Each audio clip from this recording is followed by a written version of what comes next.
Paragon here. If I wonder what I'm bringing you guys today, well, I'm bringing you guys what you guys want. I got a lot of you messaging me um, on my Discord and a few other things, and on my Twitter, stuff like that, saying, hey, hey, Paragon, Paragon, Paragon, Paragon, tell me, please tell Paragon, bring me a early guide for Season 9. And I was like, bitch, you got it. I actually been working on it in off the side for a little bit now. I was doing it. I was working on it off the side before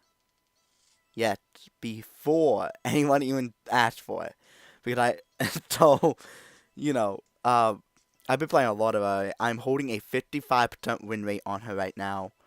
And if I win my next 3 games, it should hit 60%, which that's a pretty good win rate. So let's get into it. We're gonna look over her abilities real quick. So yeah, that's what we'll do. So first off, we'll look at her passive. This is one of the most amazing passives in the game. It's low key really good. Like, you look at it, it doesn't seem to do a lot, but it does a lot. Whenever Ahri spells hit a champion 2 times within a short period, they briefly gain movement speed. So if your Q hits both spots, so when it hits on the way out and hits on the way back, you gain movement speed. If your W hits at least 2 of its things, that's movement speed. If you hit your E and then your Q on the way out, or your Q on the way in, that's movement speed. This is important because it lets you chase down, or if you're trying to run away, you don't have your ult up, or you have your ult up but don't want to bend it, and you got enough room in between you and the enemy to safely throw an orb, you can throw an orb, and that will give you. And by the way, it has to be on the same champion. Like, orb on its hit, when it hits out, it has to hit on the way back, it has to hit the same champion it hit on the way out, or it will not give you movement speed. So that's the kind of thing you can do to try and give yourself the escape ability without having to use your ult. It's very useful, but it's also really good for chasing down an enemy if they're going to try and get away, and doing so without having to pop an ult.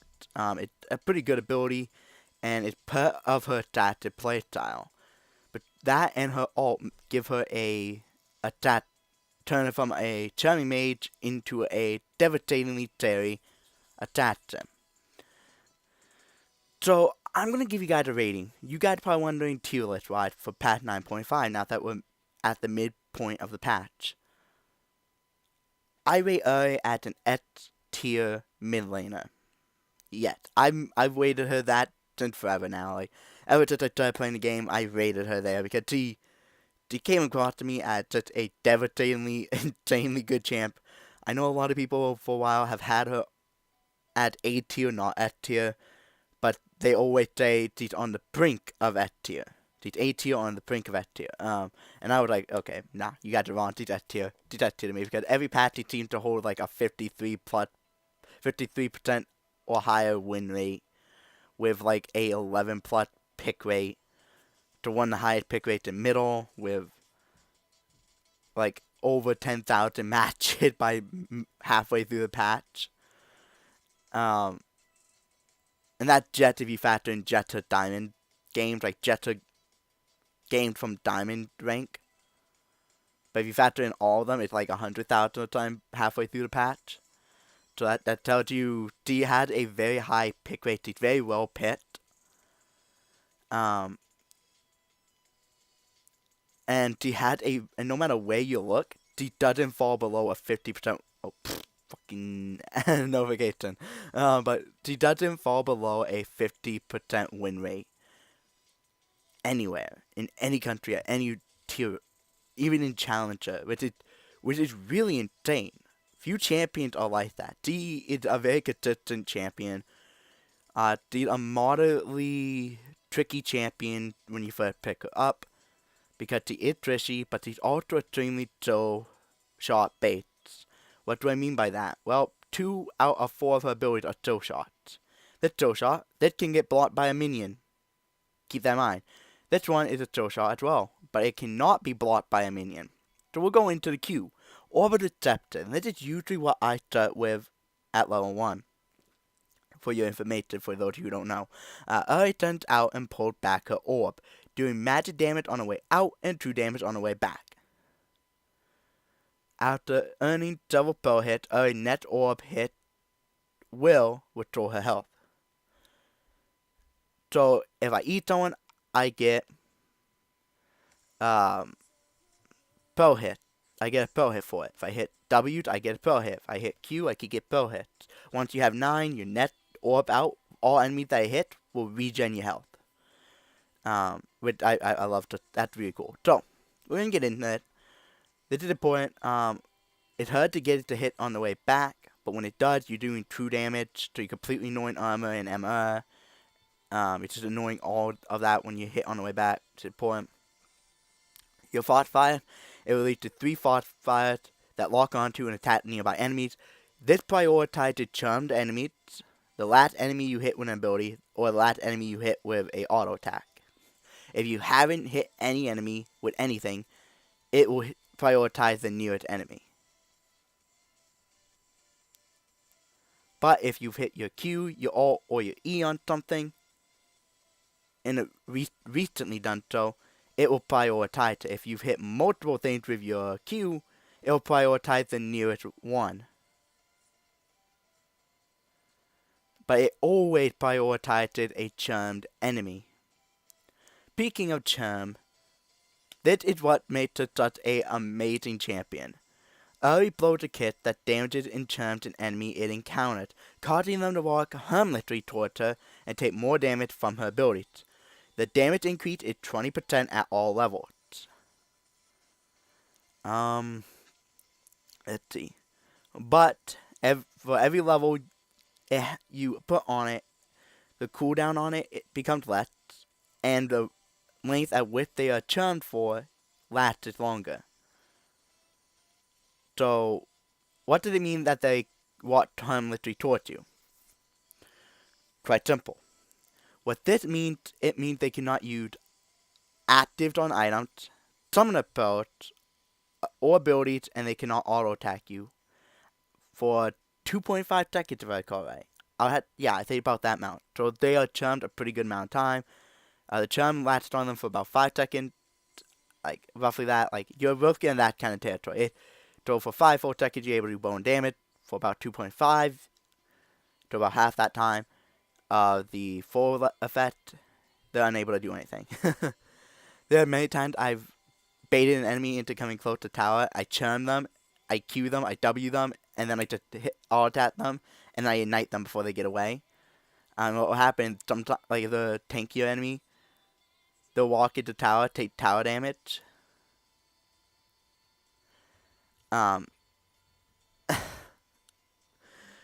And they're just gonna die. Like I've gotten first blood in the first like 2 minutes of a game before. With a champion that Trishy, and I knew I could probably bait them out. So what I did, instead of going for W, I actually went with my E, and I charmed them, Q'd them, ignited them, and the tower shot them, and then they died to ignite. And I got first blood within like the first 2 minutes of the game. Full low tip. We're gonna go into the combo in just a moment until we take a look at the rune. Net her all. This is what truly turned her into a terrifying assassin. It is great for escapes, great for tracking down an enemy. It's great all in all. So, Ahri dashes forward and fires Essence Bolt, damaging nearby enemies. Spirit Rush can be cast up to 3 times before going on cooldown. But after casting it the first time, you have 10 full seconds before it automatically goes on to full cooldown. So if you do not cast the other 2 in time within that 10 seconds, it will go on to cooldown and you have to wait for it to come back before you can dash again. While this is up, you should be playing hyper aggressive. But while your ult is down on cooldown, you should be playing passive and safe. Next, we are going to take a look at the summoner spell that you should be taking. Always, and no matter what, take Flash. Because while your ult is down, if this is up, this will save your life. Okay? This will save your life big time. It acts as like a doodle version of your, like a mini version of your Flash, essentially. But your Pure Rush, if you were to do it through an Aurelia or a Viga cage, you would take damage and get slowed or stunned depending on which one of them it is. But if you flash, you'll blink because with Pure Dash, you're dashing. With Flash, you're blinking. Keep that in mind. So when you ult, you actually take if you ult through like a Viga cage or you ult through a Aurelia ult, you will take the damage and take the bad effect that comes with. And that's up. I always take a Knight. This is what I recommend highly. Because it's very good throughout the whole game, just to kill and kills. But you can also take Barrier. You can also take a Dot. I've seen it done. You could take Cleanse. It works too, but Flash is just infinitely better on Ahri, especially. Like, if you're gonna take time other than Flash, I recommend Cleanse. But generally speaking, you're just gonna want to take it in Knight. It just does a lot for you. Next, we're gonna get into runes. So there are some variations here and there with her runes that you can take. So there are 2 rune pages, well technically 3 you can use. Domination, Sorcery, and Inspiration. We're gonna start with Inspiration because it's actually a very popular second main branch rune page that you have to use. The rune that you're looking at for this one though is Greater Augment. Basic attacking a champion slows them for 2 full seconds. The slow increases in strength over its duration. Ranged attack slow by up to 30% to 40%. Melee attack slow by up to 45% to 55%. Throwing a champion with active items shoots a freeze ray through them, freezing the nearby ground for 5 seconds, throwing all units inside by 30%. Cooldown 7 to 4 seconds per unit. I don't use this myself. I never used it. I've tried it. I don't like it myself. You do have to do some weird stuff with runes. And then so if you're going to go with Great Element, this is what you want to use. Right here. And then for your secondary, you actually want to go Domination, Cheap Shot, and Ultimate Hunter. If you're going to go for this route. With this, you're going to want to do this. Personally, I don't like it. But one of the other 3 options for Ahri would be this: Arcane Comet, Mana Flow Band, Transcendence, and Gathering Storm. With either Inspiration with Bitter Delivery and Cosmic Insight, or Mini Demuritizer and Cosmic Insight. Also, something you could do here is you could use Summon Ahri. Instead, that is a potential option as well. If you don't think you could consistently proc Arcane Comet enough, get enough ability hit to touch to make that go off enough, then you could go Summon Ahri.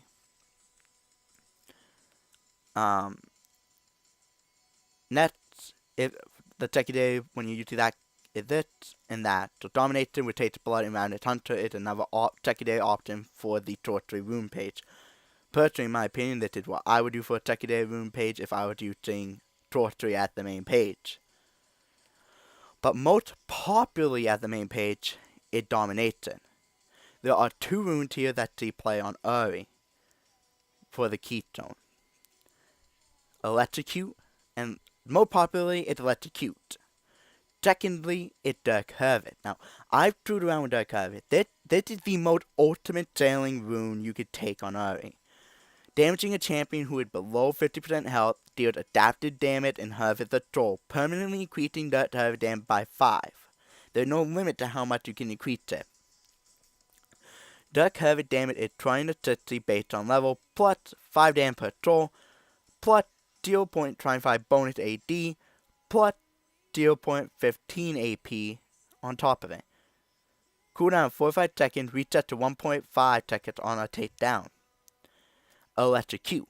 Hitting a champion with 3 separate attacks or abilities within 3 seconds deals bonus adaptive damage. Now, This one is very easy to proc.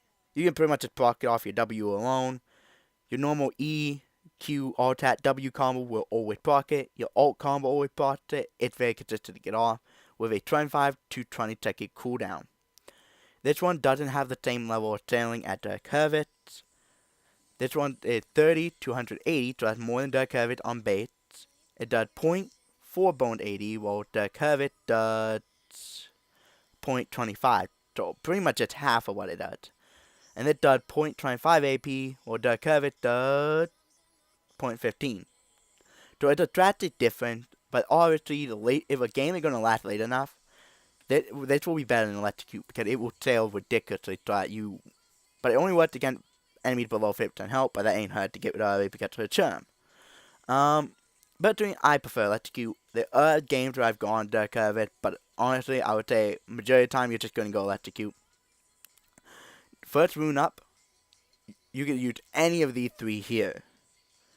First off, Cheat Shot does damaging a champion with impaired movement or active deals 8 to 4 bonus 2 damage based on level. Cooldown is for a second, activates or damage occurring after the impairment. I don't recommend this that much. It's not that great unless you have Glacial Augment. Then there is Taste of Blood. Now, this one is an infinitely, pretty much not an infinitely tailored rune, but a high tailored rune. Healing 18 to 35 based on level. Plus 0.2 bonus AD. Plus 0.1 AP. With a 20-second cooldown. This heals you when you damage an enemy champion. So between your Orbital Deception heal, Taste of Blood, and Ravenous Hunter, you are pretty much going to be regenerating Metro shit ton once you've got a full build. You will be basically able to go from 1 health to full health off a single Q. This is something you generally only want to take if the enemy team is running a very high poke density. So like if you're dealing with a Taroth in the middle lane, they have a Taraka and Ezreal bottom, and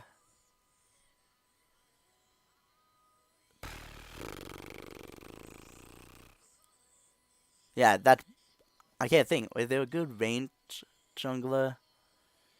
I don't know. If they're running a lot of really good poking champs. Oh yeah, Vel'Koz jungler. I think that's the thing. Yeah, that's like an A tier jungler. And then they have,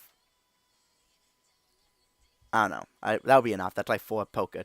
Then you don't want to take the blood for the SAP sustain, but generally speaking, you're going to go with Sudden Impact. Now, what Sudden Impact does is after exiting south, so you exit a bush, for example, or using a dash, such as Pure Dash, a leap or a blink, such as Flash, the Summoner Pearl, or a teleport, such as the Teleport Summoner Pearl. Dealing any damage to a champion grants you 7 lethality and 6 match penetration for 5 seconds. The cooldown on that is 4 seconds. So you can actually make very good use of this with your ult. What you do is you ult once, you wait 4 seconds, you ult again, you wait 4 seconds, you ult one more time. This is really good for your early game because you're not going to have a lot of match pen. It's also good late game when the enemy isn't really building Emma. Maybe they build like a Fiora I dealt with in a game from the other day. It's a good example. She built Merc Treads on me, but that's it for Emma. So my natural core would now negate the Merc Treads completely, and some of her natural sailing Emma through leveling up. This will allow me to negate most of the rest of it. Most of the rest of her natural Emma through leveling. Allowing me to do practically 2 damage to her if I ult, making it very easy to kill. So it definitely can help if people are building Emma pretty early. Or maybe they're building Emma but not enough Emma to warrant a Void Staff. They could definitely help you. It highly complements her birthday style. The next rune up, there are a couple of choices for this one as well. There are so many choices in RIT. It's a very flexible champion, and I love that. So we're going to take a look. So Zombie Ward is a possibility. Goat Pour, it's also a possibility. But preferably you're going to go with Eyeball Collection. So we'll take a look at Zombie Ward. Takedowns on enemy wards cause friendly zombie wards to prowl from their corpses. In addition, damaging a champion after destroying a ward inflicts 30 to 90 bone magic damage based on level. Zombie wards are visible, last for 120 seconds, and do not count towards your ward limit. This is really good for what it does. It's great for sight, gives you bonus magic damage, quite a lot of it, when you trick it, but it's not something you'll reliably get off because you're not, unless you buy an Oracle Lens, or you're buying Control Lord frequently, you're not going to be able to get this off much, which is why I wouldn't go with it, but I've seen people do it, and it does work to an extent. It just, I don't know. I don't think it's really worth running over time like Eyeball Collection, but it's something if you want it, you can run it. Like, if you think it's a good run over instead of Eyeball Collector for the matchup you're in, go ahead, man. It works. It's actually a good rune on Ahri. Goat Poro. This one sees a lot of play on champions like Talon, and it does see play on Ahri too, because he's able to get over walls very easily and consistently, which allows her to do these really amazing plays, and Goat Poro helps with that. So let's take a look. Entering brush temporarily drops your trinket for a Goat Poro, which grants vision for 300 seconds when placed in brush. Nearby enemy champions tear the Goat Poro away, while either you or your Goat Poro is in enemy territory gain 5 to 20 adaptive force based on level. Cooldown is 60 seconds if the Poro gets teared away. This is good on Ahri because you will find yourself roaming quite a lot, so you'll find yourself in jungle, and you will go into enemy jungle to place wards and stuff, so this time you could take on her.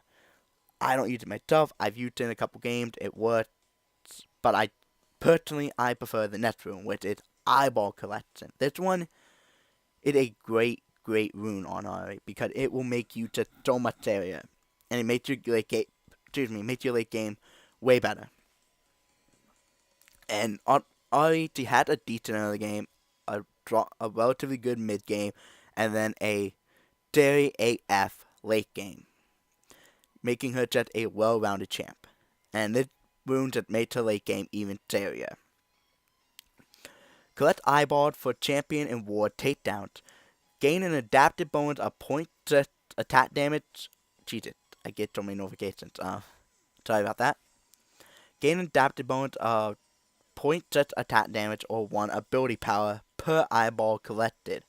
Upon completing your collection at 20 eyeballs, additionally gain an adaptive bonus of attack damage or 20 ability power. So, let's just do a math here. So, the math on eyeball collection is at max 20 stats, you're going to be getting 20 AP from the eyeball, and then an additional 10 AP from the completing the collection of 20 eyeballs. So that's 30 AP you will get from eyeball collection once you have completely completed it. That's a lot of AP on Ahri. You collect 2 eyeballs per champion kill, 1 for a assist on a champion, and 1 on a ward takedown. This is what you're generally going to go with, because it is just an amazing sailing rune that will do a lot for Ahri.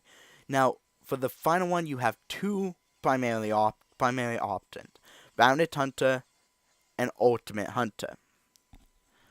Sorry about that. Alright, so, by the way, you like my headset?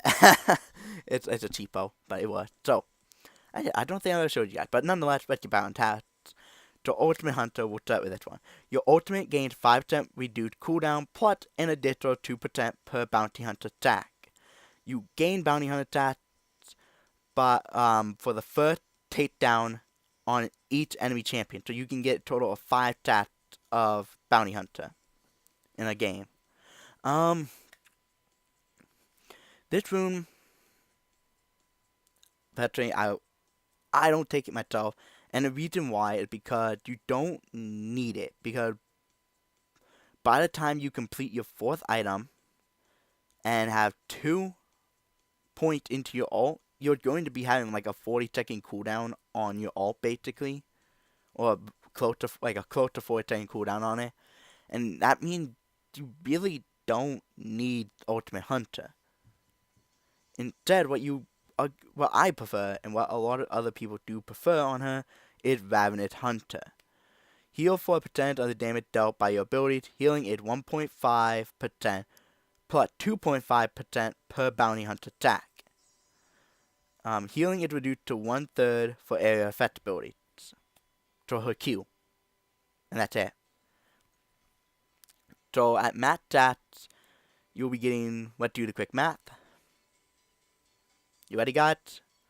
So 2.5 times 5 is 12.5 plus 1.5, 14. So 14% of damage dealt by my abilities, and there's no cooldown on this rune. So every time I hit an ability, once I have it maxed out, that's 14% healing I'm getting from every ability I pop off with. So my full trade combo of E, Q, auto attack, W will heal me a lot, especially if I had maxed orb stats up, so I would get a heal from my orbit deception. It's pretty good. That's why I go with it, because it is a great selling rune on Ahri that will give you a lot of late game HP sustain. Now there are two options for your secondary rune page if you're going electrocute. The main one being sorcery, second being inspiration. We'll start with inspiration. There are 4 runes here you could take: magical footwear, bit of delivery, minion dematerializer, and comic insight. You could also take velocity, or time warp tonic. You could take either of these 3 down here, but if I were to take inspiration, this is what I would recommend: either magical footwear or bit of delivery with cognitive insight. Like one of these 4 runes right here: footwear, bit of delivery, dematerializer, or cosmic insight. Some combination of those 4. So magical footwear and cosmic insight, or magical footwear and dematerializer, or bit of delivery and dematerializer, or bit of delivery and cosmic insight. Would be the combos I would recommend if you go inspiration. Now this is what I do: sorcery. Now there are 3 runes here that you would actually run: Mana Flow Band, Transcendent, Gathering Storm. So this is something that I've used in a lot of my videos: Mana Flow Band and Transcendent, because I is very mana hungry, and that 600 from looting can a lot of time not be enough sometimes. So that's giving you up to 250 mana, and we're throwing 1% of your missing mana every 5 seconds once you complete it. Oh yeah, I should probably move that now. I don't need my calculator app anymore. It's something you could do, and it works. You could also, instead of Transcendent, you could run that and that. Oh, hold on. Okay, so you can run Mana Flow instead of Transcendent. Oh my god, now I'm gonna forget. You can run Gathering Storm instead of Transcendent. I've done that, it works just fine. Or you could run Transcendent there, that works just fine. Or instead of Transcendent, or instead of Mana Flow Band, you can run that. So you can run Transcendent and Gathering Storm, that's just fine. Mana Flow Band and Transcendent, that works just as fine. Mana Flow Band and Gathering Storm, that works just as fine. You could get away with either of those. Though I do highly recommend having some combo that include Transcendence, because your core plus your 4th item will give you 30% cooldown rate. So Transcendence gives you that 40% max. And that's really good. Because it will allow you to maximize how much your ult is up. If you're not going to put Transcendence, then I do recommend Ultimate Hunter, because it would get your ult up enough for you to consistently have it. But I do recommend Transcendence so you can keep that Ravenous Hunter. This is what I'm screwing around with this again to see if I like it more, because I can't decide if I like Mana Flow Band, Transcendent, or Transcendent Gathering Storm, or Gathering Storm Mana Flow Band more. Like, it's some combo there with one of those 3 combos. I myself had to decide what I like most. They all seem to work just as well as each other, but each has their own advantages and disadvantages. So it's up to you to decide which one seems to fit you better. Next up, your mini wounds. There is an option here. Especially if you run Transcendence, you could actually run the cooldown rate for offense instead of Adaptive Force. Because Adaptive Force is giving you 9 Adaptive Force, and that's not that much. But if you look at what the cooldown rate does, it's 1 to 10% based on level. And because your core plus your fourth item will match you out with Transcendence, you'll be able to get 10 cooldown rate over the max, which will give you 20 ability power. So for this to get better than Adaptive Force, you need at least 5 cooldown rate coming from it. A 5% cooldown rate coming out of it. Otherwise, Adaptive Force is better.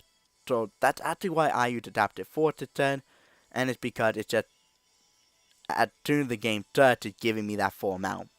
You know, it's giving me that full 9 Adaptive Force, which I just value more. For this final room, you could go Health, Armor, or Magic. Now, the thing is, if you go Magic and you run into a mid lane, like you run into a Zed,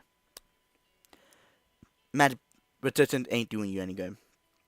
If you go Armor and you run into a Blanc, it ain't doing you any good.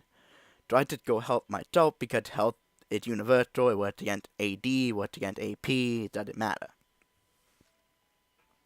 Gives you a little more resilience to both, in a sense. And there you go. That's the room page. So right now I'm trying this again to see if I like it more than Manifold Band and Transcendent. All my videos I have recorded that I'm going to be uploading this week are going to be Manifold Band plus Transcendent for you guys. Next up are your items. This is where things get to be creative with this check. She's amazing. So the most popular setting will be 2 potions and a Durance Ring. This is because Durance Ring gives you anything and everything you need. Health, build power, mana regen, and bonus damage to minions. Well, bonus physical damage to minions with your basic attacks, which will make one-shot last hitting them with your autos much easier. But other potential first buy would be potential starting item is Corrupting Potion instead of Durance Ring, or Dirt Seal plus Refillable Potion is another option. Dirt Seal, though, it's something that's only really going to be that useful to you if you're able to do a lot of kills and stuff, get a lot of kills and assists and stuff. So I do just recommend Durance Ring. Because the thing about Corrupting Potion, it kind of makes you need to run Minion Dematerializer to have that bonus damage to minions and stuff. So, personally I prefer Durance Ring as a starting item. Now, a third buy option would, when you come back, would be a Refillable Potion or Corrupting Potion. Or you could go Dirt Seal on your first pack as well. Or if you got the gold, you could go Corrupting Potion plus Dirt Seal. I've done it. I don't like it, but I've done it. But personally, my first pack, the very first thing I buy on my first pack will be a Corrupting Potion. And what you want to get is a Corruption Potion, in my opinion. Your tier 1 boots. And a Mana Crystal. Especially if you're not running Manifold Band. If you're not running Manifold Band, then you gotta make sure to get that Sapphire Crystal, or you'll be really dry on mana. Let's see. If you don't have enough to get your boot plus Sapphire Crystal along with Corrupting Potion, then instead of getting Corrupting Potion, get Refillable, because Refillable upgrades into Corrupting Potion. Dirt Seal is a good first back item, I guess. You could get 2 if you want, but you gotta get a potion with it, either Refillable or Corrupting or regular red pot, or one of the abilities on it doesn't do anything. So keep that in mind. Next up is your core. The very first item you will complete will be your Sorcerer's Shoes. This will give you early Magic Pen. And considering one of the first things you're going to be buying early in is going to be an Amplifying Tome for ability power, getting this complete will give you some Magic Pen against the early Mad Pen through level, and if they buy merch threads, it'll help you there as well. Next up is you're going to be trying to complete Lost Chapter, and then upgrading it into Couldnt Echo. Next up, you'll be trying to build an Oblivion Orb, and then upgrading it into Malanonomicon.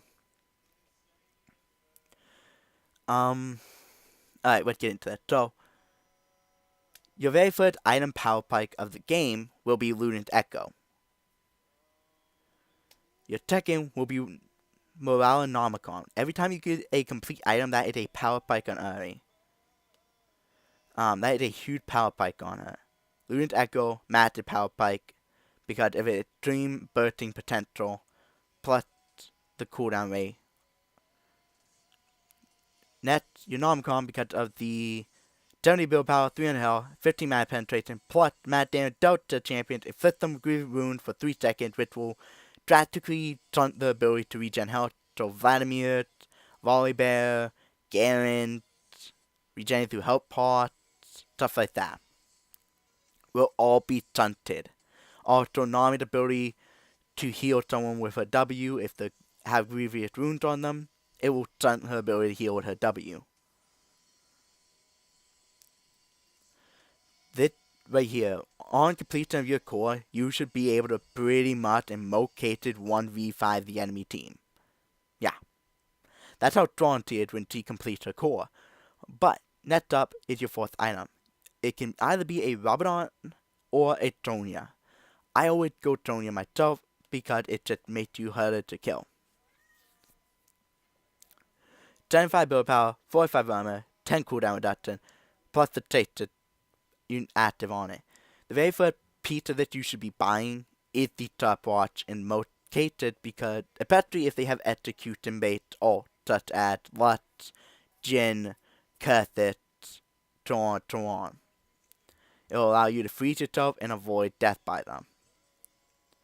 It will also allow you to freeze yourself and avoid a devastating hook if you're not going to be able to clear the way in time. And things of that sort.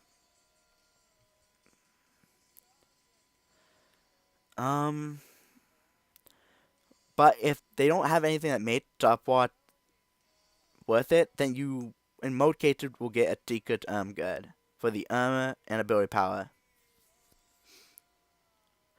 It has a passive on it where if you kill a unit, it grants bonus armor and ability power.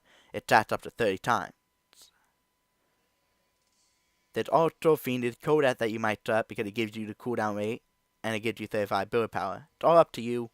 I always try and start stopwatch just because if I get the stopwatch, I'm safer from getting bursted. Now for your fifth item, you have 3 potential options. Rabadon, Tronia, Void Staff. If you get Rabadon up here, then you'll be getting Tronia down here. Normally I will get, for my fifth item, Rabadon, because generally I don't want to go Void Staff, because if I don't see enough MR being built at that point in the game, which a lot of times I won't, building a Void Staff doesn't feel good. Instead, Rabadon, because Rabadon is the ultimate power pike for an Ahri. 120 ability power, and then his passive increases ability power by 40%.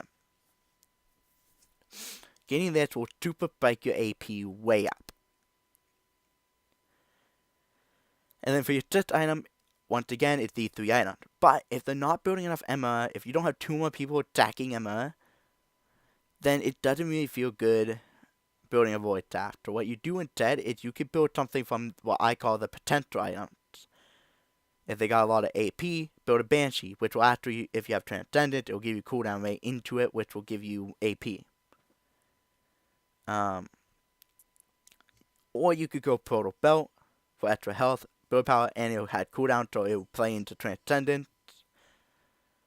But a lot of times, if they're not building any MR, what I will do is I'll go Spellbinder. 120 ability power, 10% more movement speed, and nearby allied and enemy spellcast charge Spellbinder up to a cap of 100. Gain a maximum of 80 ability power and 50% DK movement speed for 4 seconds when you use the active. Each spellcast sword contributes 0.8 ability power and 0.5% movement speed to the effect, 6-second cooldown.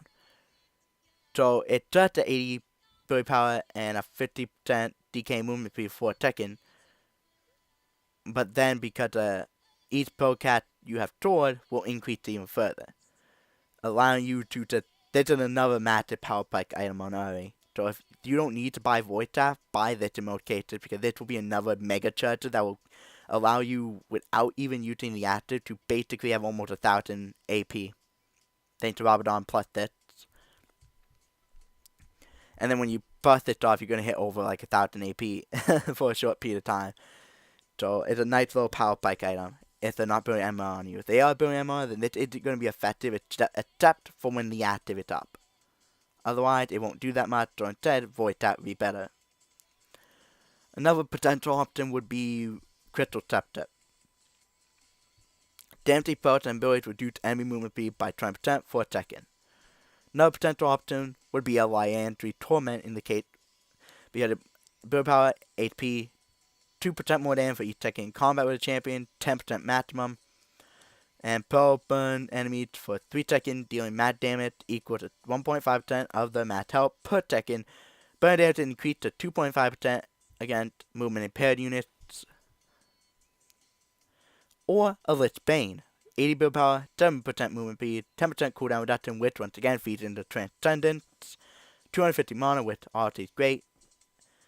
And then after using ability, the net base attack deals 75% base attack damage plus 50% ability power bone max damage on hit. 1.5% cooldown, so your regular trade combo of E, Q, auto attack, W. So there's a proc there. Or your alt combo of E, Q, dash, all attack, W, all attack, all attack. Will proc this as well a couple of times. So it's a potential option as well. But generally speaking, if they're not building enough MRI to go Spellbinder, or if they just have a shit ton, that's just like all APs and stuff, then what I'll do instead of Sonya is I'll just build this as well. So like if they don't really have any AD, like they have 180 character, then just build Banshee instead of Sonya, because Sonya won't do that much for you unless they have like a bunch of executions. Like I've had an enemy Lutz, I had an enemy against enemy team that was Morgana, Lutz, Kurthis, Etriol, and again. So 4 APs, but 2 executional. So what I did is I built Sonya anyway because of executional. To make sure I don't get executed.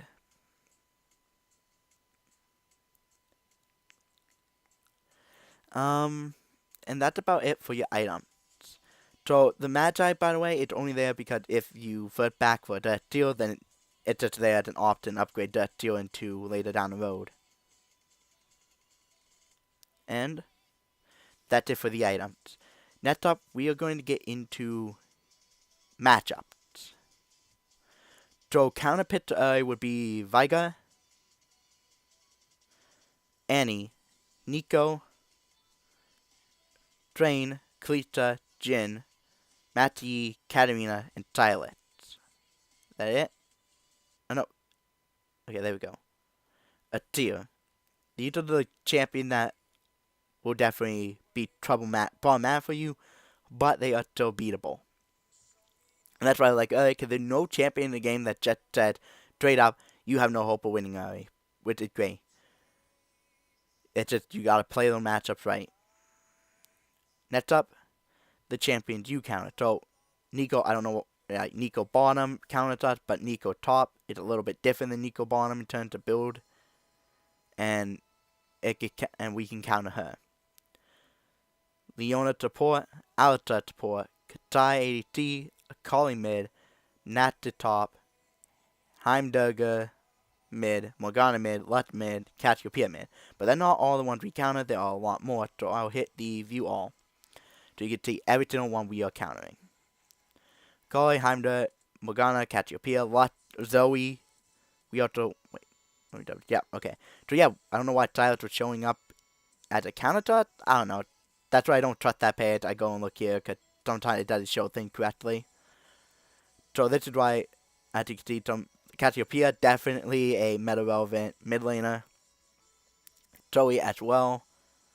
Almost a 50% win rate. Tyler's almost 50% win rate again. Talon, meta relevant. LeBlanc, meta relevant. He's also countered. Droth, we counter him. Talia, we counter. Nico, we counter. Zed, we counter. He's another heavy meta relevant champion. We counter him. Vlad, we don't hard counter him. It's a 50-50 basically, but we do have a fight advantage where we have a 0.8% advantage over him. And then with Vid, it's just a straight 50-50. Oriana, straight 50-50. Kayla is a rough matchup because early game you can abuse the crap out of her, but if she's able to get to her late game, you have it's near impossible to beat her. Syndra is also a very bad matchup for you as an Ahri, so keep that in mind. Couldnt is a very bad matchup as well for you. Galio is a rough matchup. Captain is a rough matchup. Rel is a rough matchup. Like Dance is rough. Yautro is rough because of wind wall. So you can actually beat out. I have a 50% win rate. Not 50%, but I have like a 55% win rate against Yautro. And this is what I do. I start Q, I get W, I get E, and then I bring E up to 3 points, and then I start putting a bunch of points into Q. Because that will get my E to be up more consistently than he had his wind wall up. So I can force a wind wall out with my E. My E now back up before his wind wall, and I can make an ult play on him or a flash play on him and catch him. And it will catch him on good because you think my E is still on cooldown because generally people don't only put 1 point into E and then start matching out Q. But that's what I do there because then it allowed me to force his wind wall out with E and then my E back up very quickly. Ride is also a very bad matchup for you if the Ride play is good. Velcart is, Katarina's real rough. So to see out Katarina, Yautro, Lysandra, are really the only mid laner meta. Oh, and Katarina only meta mid laner that give you her time.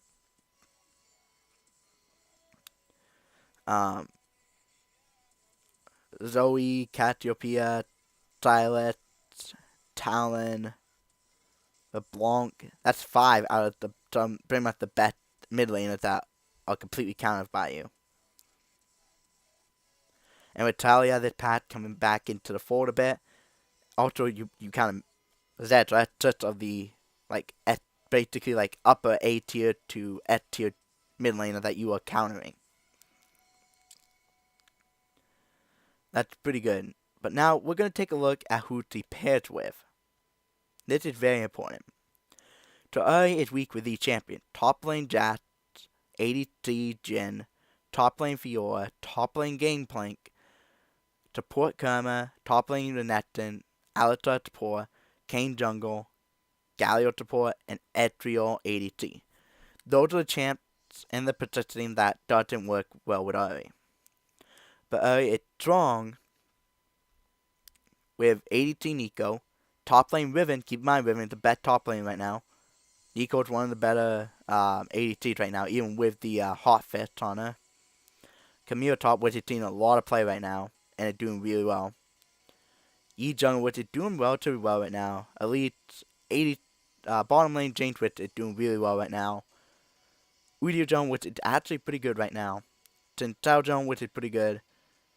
Kennen top, Nunu jungle, and Nunu is really good right now. One of the best junglers in the game by far, and even with the nerf, still one of the best. So,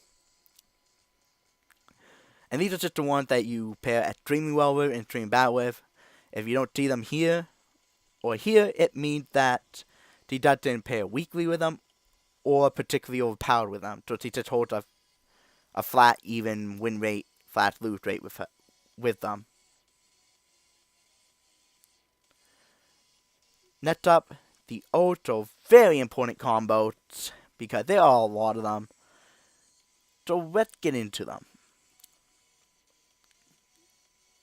So for A, there's a lot of them. A lot of them.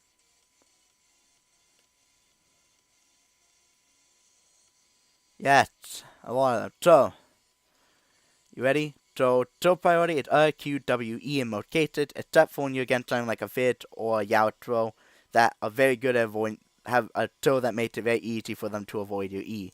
In that case, you put a couple points into E, and then you go to max out your Q. So let's start out with some basic knowledge. Charm is always best to use first before you use any of your other abilities when you're going to try and trade. You want to use your all primarily for repositioning for your charm or your Q return. So use it to reposition before you launch your Q, use it to reposition before you use your E, or reposition for the return of your Q to try and line up that true damage. Or use it to make a quick escape if you absolutely need to make a quick escape. Also, it can be used as a nice little dash in E, hit them a bit, and then dash out real quick. There is I'll show you I'll explain the combo in a minute there. Q can be used to, now here's a real fact about Q that I don't see a lot of other players do this. You can use your Q like a ward. Yes, you can use Q like a ward. This is what I mean by it. Your Q can be used to see if there is an enemy in a bush. Throw orb into the bush. If you heal from its passive or gain stats, enemy is in that bush. So if you're gaining attack, any amount of stats, or you heal from its passive, there's an enemy in the bush. So it's after the tutor ward where you could see if an enemy's hiding in that bush when you don't have a ward on it. Like, I do that with mid lane. Like, I'll put a ward on one side of the lane, but I don't know where the jungler is. I'm just putting it there because I think that's where he is. And then what I'll do is before I push forward, what I'll do is I'll go to the side of the lane, to the side of the river where that little wall is, and I'll throw my Q straight down the bush, to run it straight down the bush to see if he's there. If I gain any amount of stats, or I heal, because my heal was up at the time, then I know the jungler is there, ready to gank me when I overextend. So what I do then is I don't overextend, I just let it push into me and I just farm safely. And I can easily just go back there and check again in a moment to see if he's given up on the gank now that he knows I'm aware of him being there because my Q got him. Very important. Now, your passive, as I said before, can be triggered by a single Q if the orb hits on the way out and on the way back on the same target. Next up, combo number 1, known as Surprise Charm. First off, you charm, and then immediately, as soon as you launch your charm, you use Flash. This will extend the range of your charm. And it always catches enemies off guard because they will think they're out of range of your E. They think, okay, I'm out of range of E, it missed me. It's going to miss me, I'm fine. And then you flash up to them and the E gets them. Because a lot of time what they'll do, they'll run straight back. So I'll launch my E. So here's me launching my E. Right? Here they are. Oh, hold on, I can't even see that. Right. So, E, enemy. They'll be here, I'll launch my E. They'll run. They think they taped it. They're like, ha ha ha ha ha. I flash it into them. I flash forward. And it forces my E to go further forward than it would have. And it hits them, and now they are caught by it. So enemies, a lot of times what they'll do is when they know they're out of range of the charm now, it's like, ha ha ha ha, now it can't get me. Flash it forward, and they're like, fuck. Because they just stop running altogether. Because like, okay, I'm out of it. I don't need to run from it now. It's not going to hit me. I can safely farm now, right? With my long range attack or my ability or something. Flash it forward into them, and you catch them out with it.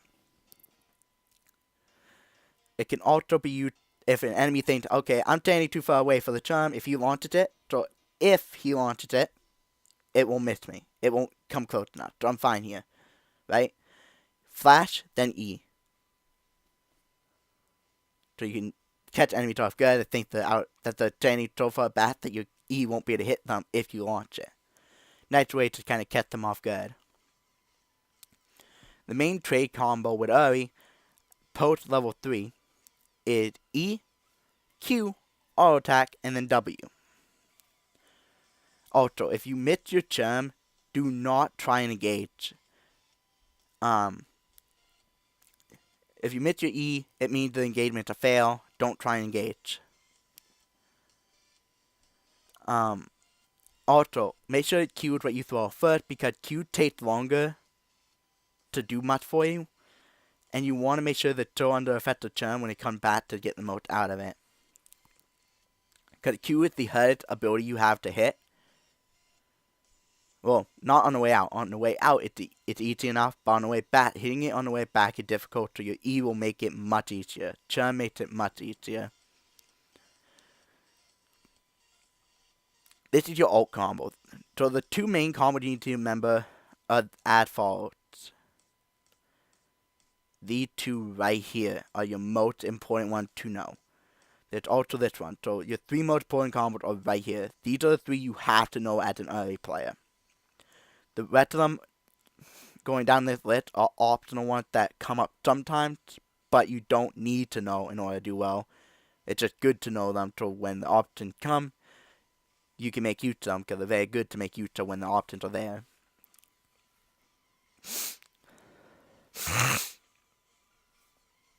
Alright. So your ult combo starts with an E. If you land the E, you then Q them. Then you W. And now because you have the proc of sudden impact, you're going to be auto attacking here to make use of the lethality. You then again, because by this point, it should be at least 4 seconds so you'll be able to re-proc the sudden impact. Auto attack the second time.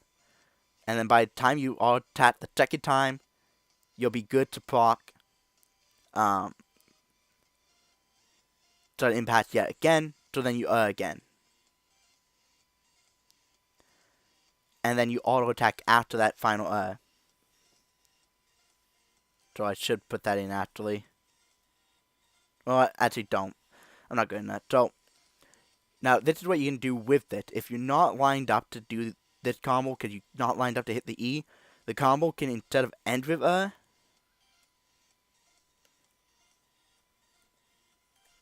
it can, oh, hold on. Oh, come on. There you go. It can start with instead of ending with an and the reason for that, it lines you up for the E. Combo can, or if you don't want to start it with your and you want to take the for later, it can start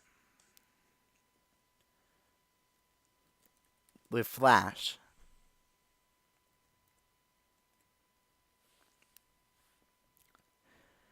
Next up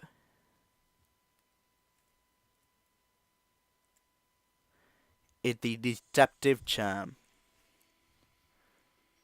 You charm and then immediately ult.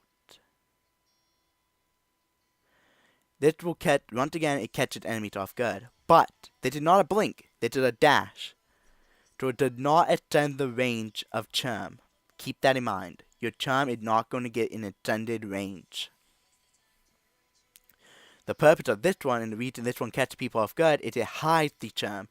Because you're charming and then immediately ulting. Because you're ulting for launching yourself with the little projectiles, it will actually hide the charm animation. Because you're chumming and eating. So you're chumming, eating, chumming, eating, chumming, eating, chumming, eating. That's what you're doing. You're doing it in a rapid succession. Because what it does is it interrupts the E animation to hide the fact you're eating. And because you're dashing through your E, it hides your E a little bit. So enemies won't even recognize the fact you just tried to charm them. And what's going to happen is your charm is going to hit them without them even realizing it's coming a lot of times. It will catch a lot of players off guard. Your fast fire dash. Alt and then W. It's for extra burst damage. Your orb flash. This one is very important. So Q and then immediately flash. It extends the range of the Q. It interrupts the Q animation and repositions the Q return. This one's important because, say here's my Q. Oh, didn't mean to record, but okay. So say that is the Q. This is me. I'm going to throw it out towards you. You're the enemy. Here's my Q coming at you, right? Well, we'll say over there, that helmet's the enemy. So I'm queuing over to them, right? Actually, I'm going to use the tan. Queuing over to them. And I can now flash out to make it come back this way. So it's going to go out this way, right? And then I can E this way to make it come this way now instead of coming back here. You see what I'm doing? So it would have come back here, but because I'm queuing and then meaning flashing out, it's going to come back this way. It allows you to reposition your queue and catch people out with it. It also interrupts, so because you're immediately flashing, it's going to interrupt the animation and hide your queue. It kind of mini hides your queue, which is important to keep in mind. And you can also use it to extend the range of queue because you can queue outwards and then Alt to push it to make it go further out than it would have. That's also important to keep in mind. So like enemy, hit the Q, whoosh, whoosh, right? Well, now we'll try that again if I flash. Whoosh, flash, whoosh. Whoosh. You see? It extends the range of your Q. If you flash towards them, that is. The Alt flash. Alt and then immediately flash. It extends the range you can reach with your aura ball. So it does the same thing with Q and your E. Where if you use the ability and then use the flash summoner power, it extends the range.